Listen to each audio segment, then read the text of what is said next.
টানা 2 হারের পর এখন শুধু জয় পেলেই হবে না, পাকিস্তানকে তাকিয়ে থাকতে হবে গ্রুপের বাকি দলগুলোর দিকেও।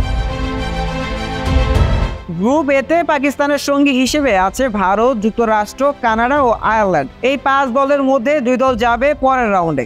বর্তমানে 2 হারে পাকিস্তানের পয়েন্ট 0। অন্যদিকে যুক্তরাষ্ট্র ও ভারত টানা 2 ম্যাচে জয় পেয়েছে, তাতে 4 পয়েন্ট নিয়ে টেবিলের শীর্ষে রয়েছে তারা। পাকিস্তানের পরে 2 প্রতিপক্ষ আয়ারল্যান্ড এবং কানাডা।